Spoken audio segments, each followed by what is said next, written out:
Work stress and stress management. This is the next. We will have to go through this. Work stress and stress management.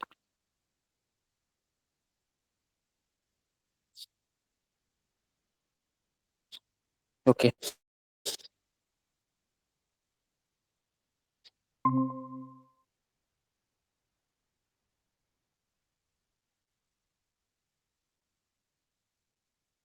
Am I audible, Abhijit?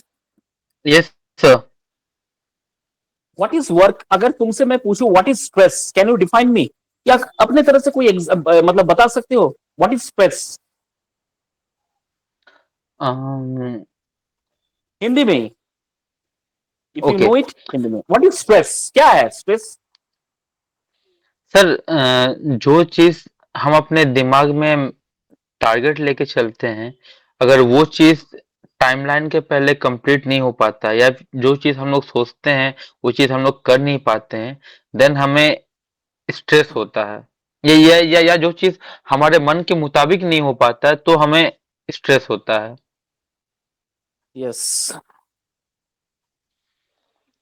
Yes. Whatever the management demand, but if an employee unable to fulfill the demands of the management, okay, yes then sir. there is a stress in the hmm. minds of the employee as well as also in the mind of the management. Okay, hmm. this is called the yes sir. stress. Okay, हम्म। तो stress का मतलब क्या होता है? एक simple सा pressure. ठीक है, एक प्रेशर जो क्रिएट किया जाता है एनवायरमेंट और वर्क एनवायरमेंट सिचुएशन, कुछ सिम्टम, दिस ये सब जब एक साथ जमा होता है, that is called stress.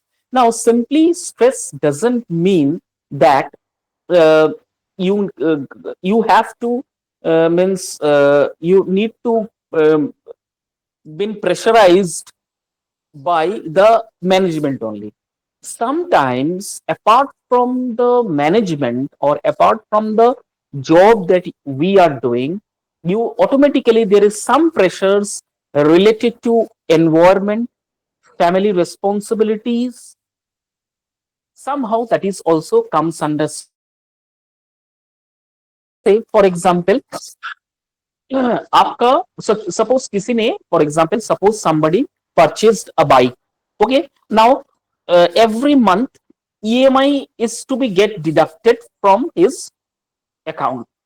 Suppose if any day he found that the next month he found that the EMI is not yet deducted, then there will be a stress, uncertainty, stress that will comes to the mind of the owner of the bike, that are what happened, why the EMI is not yet deducted this month, um, as though my salary is credited. So there is yes sir. uncertainty, there is uncertainty, a pressure that comes to the mind, that is also a part of a stress. Okay, जब कुछ भी uncertain रहेगा ना life में, कुछ भी uncertainty अचानक से या uncertain रहेगा, उसमें भी आपका स्ट्रेस आता है. तो stress is a very common symptom that everybody comes every day. It's come then. Suppose say for example we as an employer, everybody as an employer, there is a stress to reach the destination, that is our work area, by the time that is assigned by the management, that within this time you need to come and join the office, otherwise your CL one day CL will be deducted.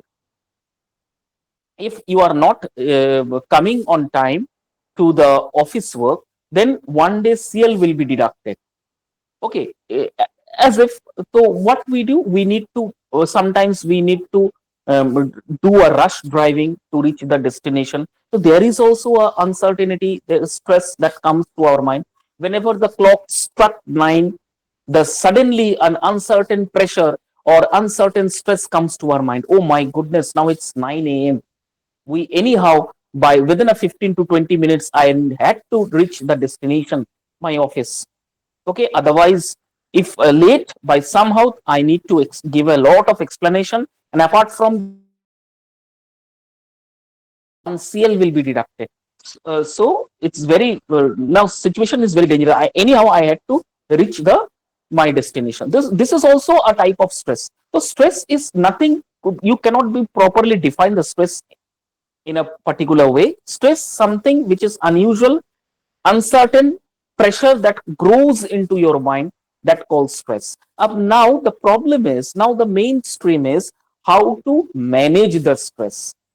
सवाल ये है कि stress को manage कैसे किया जाता है जा सकता है ओके डेफिनेटली आप जब इस धरती पर आए हो तो आपको वर्क प्रेशर फैमिली प्रेशर्स बहुत सारे प्रेशर्स के अंदर में आपको गुजरना पड़ेगा you need to go result का प्रेशर है परफॉर्मेंस का प्रेशर है ओके एवरी रिस्पॉन्सिबिलिटी हर एक समय आप में प्रेशर रहेगा आप उस चीज को कैसे कम करते हो या उस चीज से बाहर कैसे आते हो this is called stress management और ये जो स्ट्रेस मैनेजमेंट है ये चैप्टर्स और ये स्टडीज जो है आपको एमबीए में सिर्फ मिलेगा otherwise if you want to do a stress management courses then you need to pay a very big and lump sum amount of money to the managements to do this particular course ये अलग course है जिसमें meditation pranayam, exercises, mind exercises.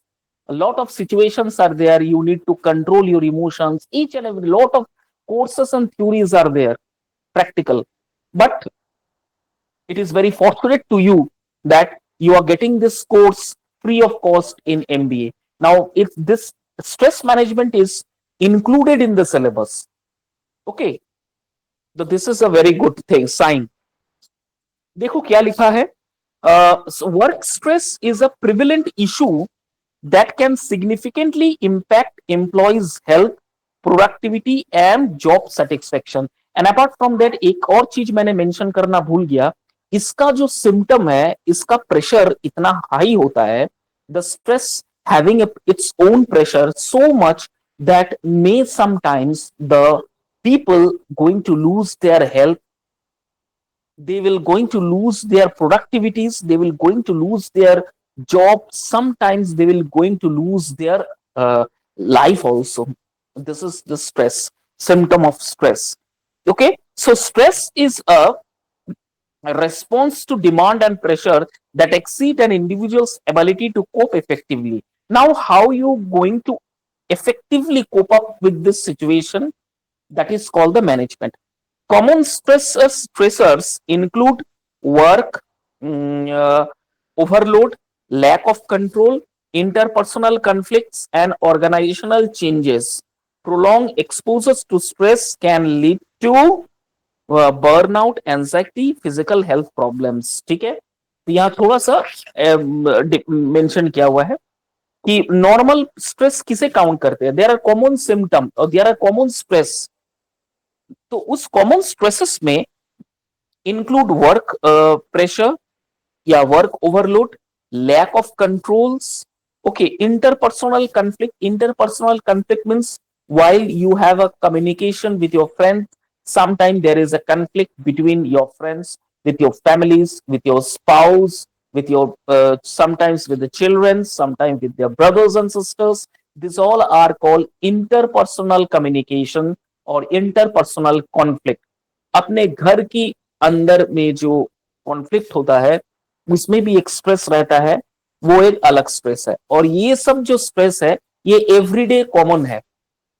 देखिए हम everyday हम stress कुछ ना कुछ हमारे दिमाग में स्ट्रेस रहता है ठीक है आपका क्या स्ट्रेस है कल ऑफिस जाना है ऑब्वियसली दिस इज स्ट्रेस लेकिन हम स्ट्रेस को इतना रेगुलराइज कर चुके हैं we are so regularise to handle this stress कि हम मतलब बिंदास बेफिक्र होके रहते हैं हालांकि ये एक स्ट्रेस है लेकिन कॉमन स्ट्रेस इसीलिए कॉमन कहा गया है क्योंकि रेगुलर हम इस चीज से मुकाबला करते हैं every day we had to fight with this stress it's a common symptom so we are very much we are very much confidence in ourselves that yes we can beat this stress हम इस stress को beat कर सकते हैं we can fight with this stress that is why it's common stress घर में आ रहे हैं हो सकता है घर के फैमिलीज के साथ झगड़ा हो रहा है रेगुलर बेसिस पे तो भी एक कॉमन हो गया है दोस्तों के साथ कॉन्फ्लिक्ट हो रहा है it's a common problem okay road से आ रहे हैं किसी ने गाड़ी को ठोक दिया है, उससे झगड़ा कर लिए, it's also a kind of a stress. But ये सब निकल के आने के बाद भी हम relaxed, very common, very normal way में अपना लाइफ को लीड करते हैं। और ये एक कला है, this is an art, how to lead a very healthy, very happy life by managing stress. यही सिखाया जाता है। सबसे ज्यादा जो स्ट्रेस अगर किसी में है, उसका क्या क्या प्रॉब्लम होगा? Burn out. What is the meaning of burn out? Burnout का मतलब होता है your physical health will going to get deteriorated. आपके फिजिकल हेल्थ का ऊपर बहुत असर पड़ेगा। Apart from that, your physical health problems, आपका कुछ फिजिकल हेल्थ इश्यूज होगा। And apart from that, you will going to lose your physique, you will going to lose your physique. आप अपना जो शेप है, बॉडी स्ट्रक्चर है, वो आप लूज करने लगोगे। बहुत सारी बीमारियां अंदर आ जाएगा। Okay, lot of diseases will occur because of this stress. So it's a very dangerous thing. Okay, and there is a one important quote is there: every diseases comes, every diseases start with a stress only. जो भी आज हमारे जो भी आज diseases फैला हुआ है वो सबसे ज्यादा जो कारण है, मेन इंपॉर्टेंस है, वो स्ट्रेस है। That is why in English there is a proverb called stress is the main cause of all diseases. सबसे बड़ा जो डिजीज है वो स्ट्रेस ही है, और जिसकी वजह से आप वो स्ट्रेस अगर फैल जाएगा तो आपका बीमारी ना रहते हुए भी you will going to get the disease symptom. किसी ने आपके कान में आके कह दिया भाई तेरे को ये बीमारी है, और आप बीच दिमाग में वो चीज बिठा रहे हो, यस मेरे में ये बीमारी है, यस मेरे में ये दिमाग बीमारी है। You are means what you call, what you can say, you are memorising the diseases, though the diseases is not occurred in your physical state, जो कि वो डिजीज का कोई नामो निशान नहीं है आपके हेल्थ में, लेकिन फिर भी हम उसे दोहरा रहे हैं। तो आप देखिएगा वो डिजीज आप में पक्का आ जाएगा। ठीक है, तो this is called the stress, work yes sir, stress. Ma'am ये हम प्लीज गो टू, मानते हैं। Ma'am please go to the next slide. Factors that produce stress. Up, what are the factors you need to understand that going to produce the stress? क्या क्या factor हो सकता है? Number one क्या है? देखो, several factors contribute to work stress both within and outside and workplace. Personal factors such as personality coping mechanisms, personal values can influence stress level. Organizational factors including workload, role ambiguity, and organizational culture, which also play a significant role. Environmental factors such as economic instability, societal pressures can add to workplace stress. Understanding this factor is crucial for developing effective stress management strategies. So in this slide, we will going to read what are the factors that going to produce stress. So normal, there are several different kind of factors are there, but two main factors which is you need to understand. One is your workplace factor, and the next one is outside factor. Now, what is the difference between these two? Workplace factor includes a target that is been set to you or that is been given to you, and within the stipulated amount of time that is been given to you, and with this amount of time you need to complete the task. If not, you will going to get some punishments. Okay, may your salary deducted, may you will not going to get the appraisal on time, may you will not going to get the salary on time, maybe there is a chances of getting demotions. Okay, there will be a less loss of promotion from management part of from management parts. They will never going to consider your ability that yes you are capable enough to handle the pressure. ठीक है, वो कभी नहीं मानेंगे। आपने meetup target fill नहीं किया, fulfil नहीं किया, आपको गिरा दिया जाएगा। तो तो this is also a kind of stress that we are going through. और ये सब वर्क एरियाज में होते हैं, जहां हम काम करते हैं, ये सब होता है। ओके, जैसे हमारे एक टारगेट रहता है, every time you need to have complete the syllabus on time. There is a simple target on that. Okay, apart from that, you need to check the assignment. Apart from that, we need to write papers, we need to make a publications, just which is called the faculty developments. We need to do that. Apart from that, attendance, MCB, lot of things are there we need to go through. Okay, so this is a pressures that we are having, and if we do this kind of works, then will we get appreciation? If not, then we will not be considered for the next appraisal.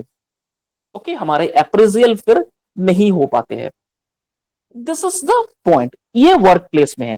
अब outside work place में क्या है, जैसे मैंने आपको इससे पहले example दिया, you are coming from your work area, going for your home. Now suddenly you saw that there is a conflict happen between you and someone else. The reason is that that person is doing a harsh rush driving, and because of his harsh rash driving, your bike got a little scratch, and suddenly there is a conflict aroused between you and that particular passenger, your that particular co-fellow, and there is a conflict.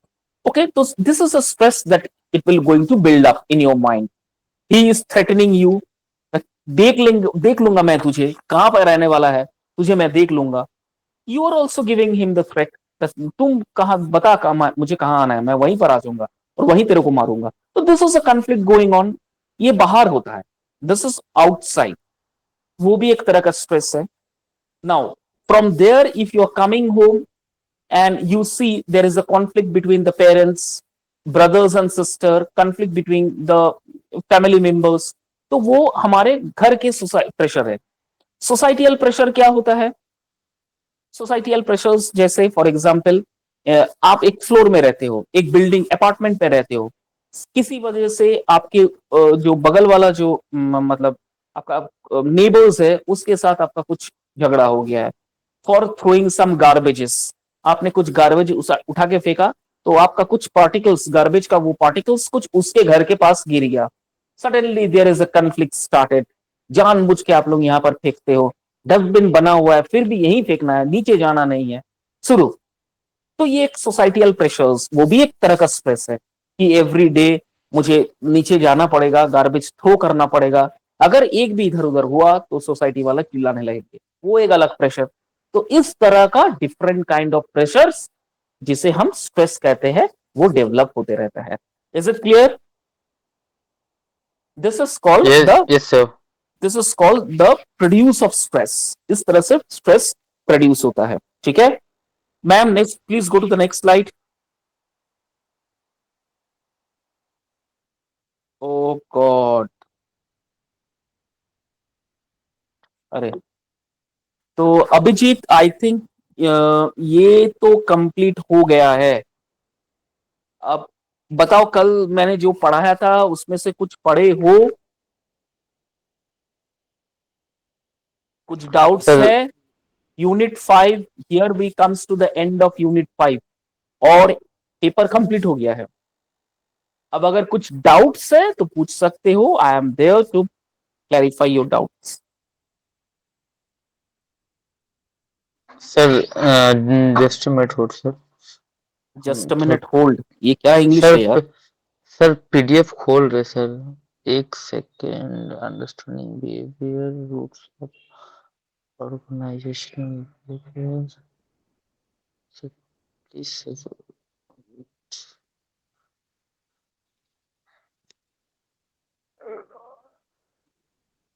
Sir, ये मुझे थोड़ा सा doubt था, span of management span of management,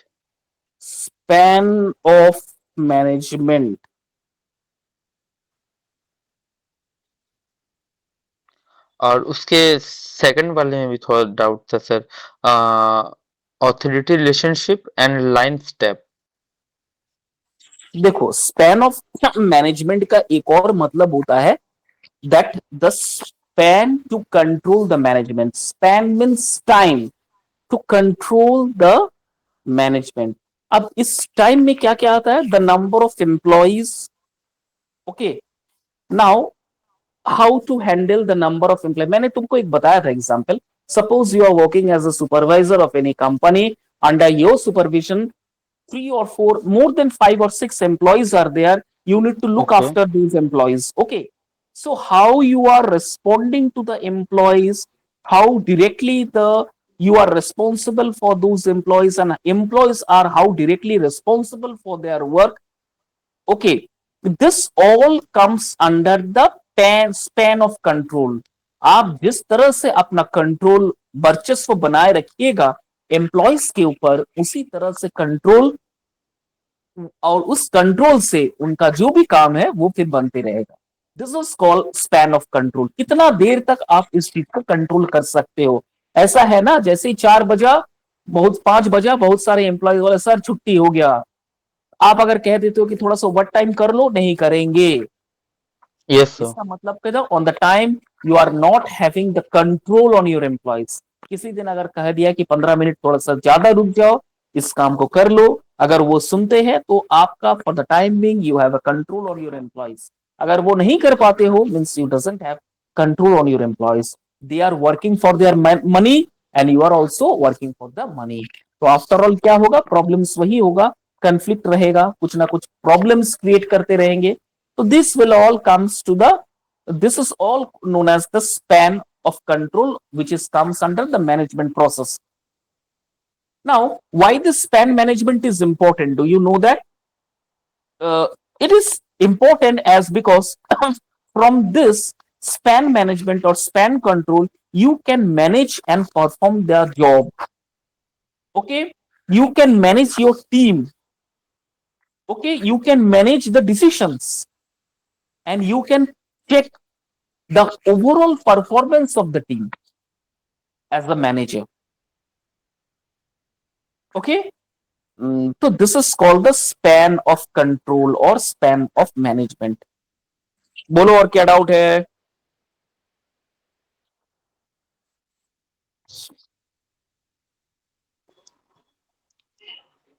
Um, okay.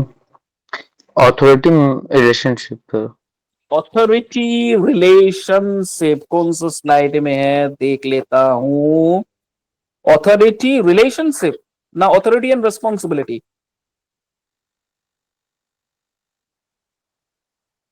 ठीक से बोलो, authority responsibility ना authority relationship. Authority relationship.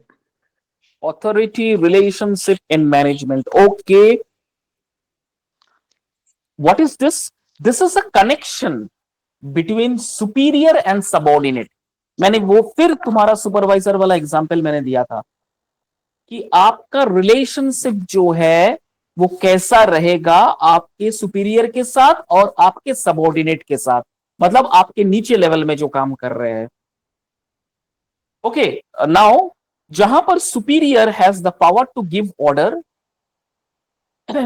Where the जो आपका जो सबऑर्डिनेट है they are also likely to take the orders. Okay, this is called authority relationship. आप किसी को ऑर्डर दे रहे हो, हिंदी में समझाते तो आप किसी को ऑर्डर दे रहे हो क्योंकि आप में वो काबिलियत है. बीइंग एज अ मैनेजर और being as a supervisor you have the authority, क्योंकि कंपनी ने आपको वो ऑथोरिटी दिया है कि आप ऑर्डर दे सकते हो. लेकिन ये बात है कि आपका ऑथोरिटी या आपका जो ऑर्डर्स है वो कितना हद तक एम्प्लॉइज, जो आपका सबऑर्डिनेट एम्प्लॉइज है, जो आपके नीचे रैंक में काम करते हैं, वो कितना लेने की क्षमता है उसमें. आपने कहा कल जैसे 9 बजे मैंने कहा था, yes from tomorrow onwards sharp 9 AM I need every employees to be at my office. ये है हो गया आपका ऑर्डर. अगर वो ऑर्डर सही समय से सही तरीके से आपका एम्प्लॉइज जो सबऑर्डिनेट है वो इस पर अमल कर रहे हैं तो वो है ऑथोरिटी रिलेशनशिप. अगर वो आपका वो बात वो नहीं मान रहे, if they are not listening your words, they are not turning your words, they are not listening to your words, whatever you are saying, they are not listening to you. इसका मतलब you are doesn't have the authority power relationship in yourself. As because the subordinate are expected to follow the superior's order, as because you have the authorized to give order. इस process को relationship authority कहा जाता है या authority relationship कहा जाता है. इसमें तीन चीजें आते हैं, हमेशा याद रखना. एक होता है ऑथोरिटी, दूसरा होता है रिस्पॉन्सिबिलिटी, तीसरा होता है अकाउंटेबिलिटी. तीन तरह का रिस्पॉन्सिबिलिटीज आता है एक सुपीरियर सुपरवाइजर या सुपीरियर के ऊपर. Authority, the power to make decision and issue order. Responsibilities, to perform the tasks, to perform the task and achieve the goal. And accountability, liable to take the actions against the person who is not doing his job diligently. That is called accountability. ये तीनों चीज अगर एक साथ आ जाते हैं तब जाके ऑथोरिटी रिलेशनशिप बिल्ड होता है. और ये भी मैंने बताया था एक ऑथोरिटी रिस्पॉन्सिबिलिटीज के लिए क्या क्या इंपॉर्टेंट है. Expectation, communicate properly, relationship, issuing orders correctly, okay, award and recognise the performances. ये 4 या 5 कुछ चीजें हैं जो ऑथोरिटी को इस्टेब्लिश करवा सकता है. बोलो और कोई डाउट है? समझ गया? Is it clear to you? Yes sir. और कुछ डाउट है? सर इस पीडीएफ में तो नहीं है. एक सेकंड. और कोई पीडीएफ है तो बताओ. मैम ने तो बहुत सारे पीडीएफ भेजा है, यूनिट 1 से लेके यूनिट 5 तक भरा हुआ है. देखो कौन सा पीडीएफ में डाउट है.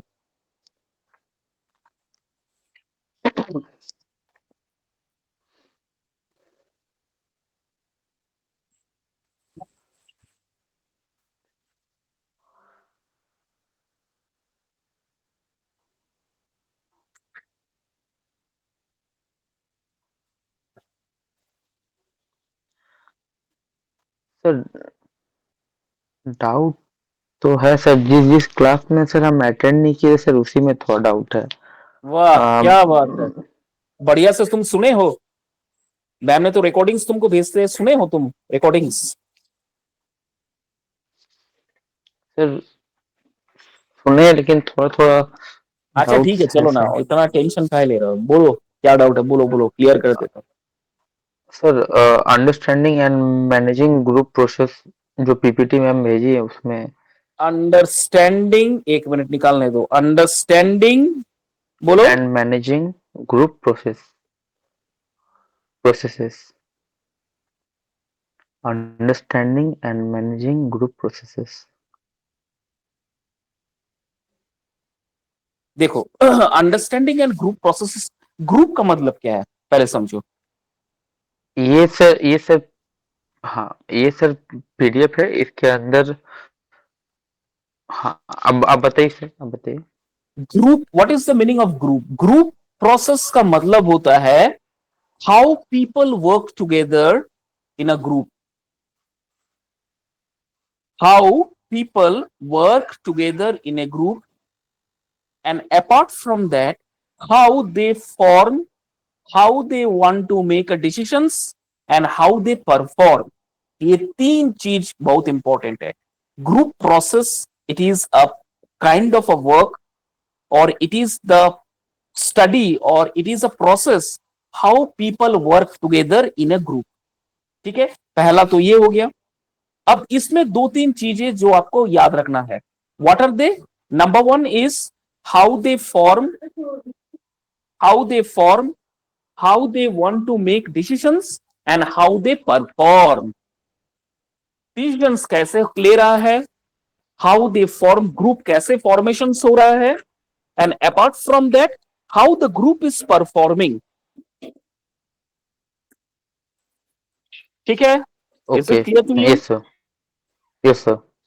अब देखो यहां पर ग्रुप प्रोसेस बोला था ना, अंडरस्टैंडिंग ग्रुप एंड प्रोसेस ना, group types, group stages, group factors, group communications, ये कुछ चीजें जो है आपको याद रखना है।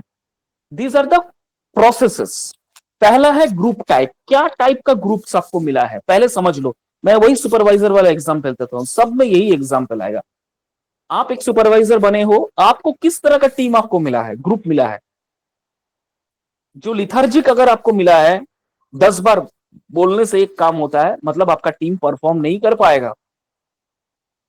इसलिए सबसे ज्यादा इंपॉर्टेंट है ग्रुप टाइप्स, आपको किस टाइप का ग्रुप मिला है। आपको अगर energetic, well well groomed, well performed, technicalities से भरा हुआ है, स्किल्ड ओरिएंटेड वर्कर्स है, then you will able to achieve the goal.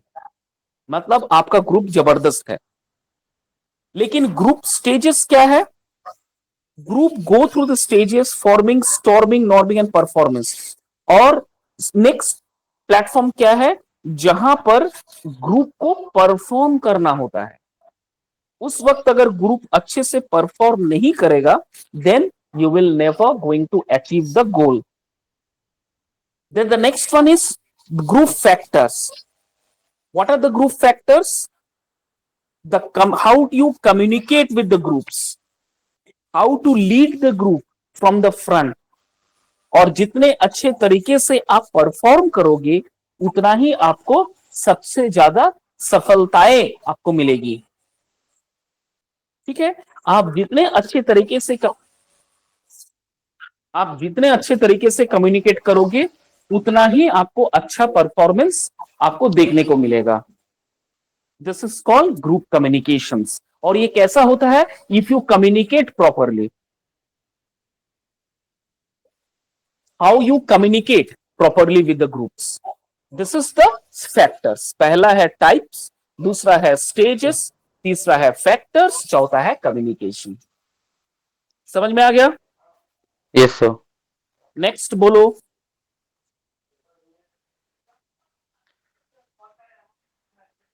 Sir next, next दूसरे पीडीएफ से है, हाँ बोलो। Understanding and understanding and managing individual behaviours. ये sir understanding, understanding and managing, individual behaviours in organisations. Understanding and managing and individual, managing,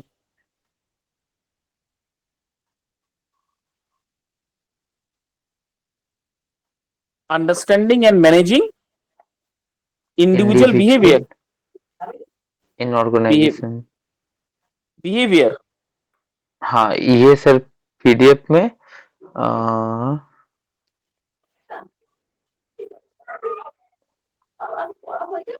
understanding individual behaviour ना, yes sir. ये वाला तुमको समझ में नहीं आ रहा है। नहीं इसमें सर टॉपिक है आपका theory Z to A hybrid model. क्या Z to A hybrid model मतलब? समझ में नहीं आया। सर, सर मैं स्क्रीन शेयर करता हूँ। स्क्रीन शेयर नहीं, क्या टॉपिक क्या है? टॉपिक का नाम बताओ। Theory Z to A hybrid model. Theory Z to A hybrid model में मैनेजिंग इंडिविजुअल्स को कैसे मैनेज किया जाता है। जेड टू ए मतलब lower level management to upper level management. ठीक है, जेड मतलब एकदम लोअर लेवल कैटेगरी से अपर लेवल ए मैनेजमेंट। वहां पर हाँ ये सर, इंडिविजुअल्स बिहेवियर को कैसे आप कंट्रोल कर सकते हो हाइब्रिड मॉडल में। हाइब्रिड मॉडल में मीन्स ऑफलाइन एंड ऑनलाइन दोनों मॉडल्स। ये सपोज सर आप इसमें सर काम, चार टर्म है। हाँ ठीक है। आप अगर, मतलब मैं आपको कैसे समझाऊं, आप अगर उस जगह पर if you are not available in a particular working place, but still you have a control to your employees, then it is called an hybrid model, means online model. Through online model, through CCTV cameras, through footages, you can observe the employees। And okay. Offline तो एक आप मालूम है कि आप सामने जाते हो, काम देखते हो, कैसा परफॉर्म कर रहा है आप देखते हो, अकॉर्डिंग टू दैट आप फिर उसका हिसाब लगाते हो। ठीक है, this is called behavior. This is the hybrid model from Z to A. Now understand one thing, what is the behavior in the management? The behavior in the management means how an employee or individual behave, response or reply in a certain environment. Okay, this is the one thing, how an employee or individual, how an employee, ठीक है, how an employ मतलब कोई employees या फिर कोई एक individual company में, individual कोई काम कर रहा है, वो कैसे दूसरों के साथ बिहेव करता है, अपार्ट फ्रॉम दैट उनका ताल्लुकात, रिलेशनशिप कैसा है मैनेज टॉप लेवल मैनेजमेंट के साथ। ठीक है, this is called individual behaviour. Now whether certain environment में उसका बिहेवियर क्या सही सेम रहता है, अदरवाइज बिहेवियर में फ्लक्चुएशन देखने को मिलता है। This is also a thing you need to understand. मैंने इसका एग्जाम्पल्स आपको दिया था। Say for examples I have told you that during the time और during the process, say for example some any hard task or any tough situation is there, some tough situations arise in the environment, working environment. Now if an employee maintain his calm and cool, he can maintain the stress management and go through and continue to do his work, then it's all right. Okay, then he is a very good employee. But if in stressful situation the employee is unable to deliver his best, okay, and behave properly with the other co-workers or employees, then he is the big failure working in the industrial sectors. This is the individual behavior of an employees. अब इसका एक और मतलब होता है कि ये कैसे हम इस चीज को, टेक्निकलिटीज को कैसे देखेंगे कि हम इस बिहेव को मेंटेन कर सकते हैं। पहला है be attentive, use positive self task, recognize your belief, and apart from that be attentive. And another one is you should be communicate with your co-workers, effective communicate with your co-workers, which is very very important। ठीक है, which is very very important, तब जाके ये बात बनेगा। ये है behavioural management technique. Okay, now कुछ फैक्टर्स जो है ये अफेक्ट करता है आपके बिहेवियरल अंडरस्टैंडिंग बिहेवियरल में। क्या क्या फैक्टर है, जैसे फिजिकल फैक्टर्स, ये आपके बिहेवियर में चेंजेस ला सकता है। आप में सर में दर्द है, अगर उस समय आपको आके कान में कोई बोले भाई ये काम कर दे, भाई ये काम कर दे, तेरा बिहेवियर कैसा रहेगा? तू उस समय क्या कूल माइंड रहेगा? ना 10 तो गाली सुना देगा। इसलिए बिहेवियर का ये एक फैक्टर है।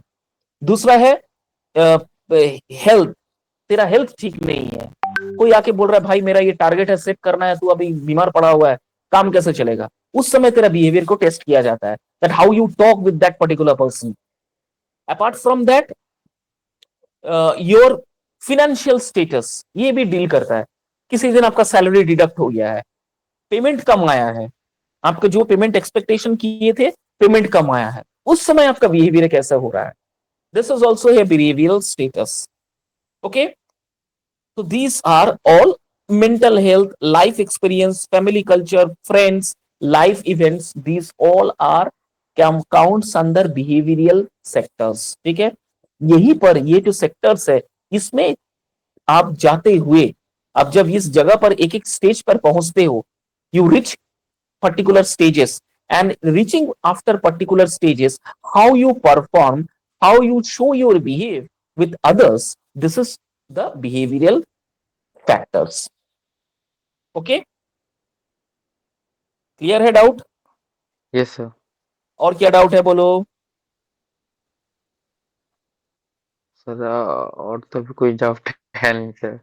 ठीक है, तो फिर भी मैं आपको बोल देता हूं, फिर भी अगर कुछ ऐसा डाउट रहा तो आप प्लीज मैम को बोलिएगा, I will definitely going to clear your doubt. तो ये आपका एमबीए का आज यूनिट 5 कंप्लीट हो गया, टोटल पेपर्स कंप्लीट हो गया है, और कोई ये नहीं है कंप्लीट, और नहीं है। अब कोई दूसरा सिलेबस है तो वो अगर मैम देती है तो फिर हम लोग देखेंगे। ओके। ओके, सर मतलब फर्स्ट सेमेस्टर का जे मैम मैम फर्स्ट सेमेस्टर का मैम सिलेबस इतना ही था क्या? और भी है ना? हम्म। ये फिर कंप्लीट हो गया।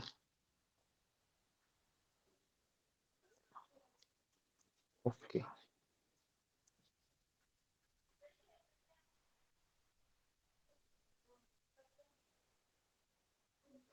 Okay ma'am. तुमको सिलेबस पूरा नहीं मिला है क्या?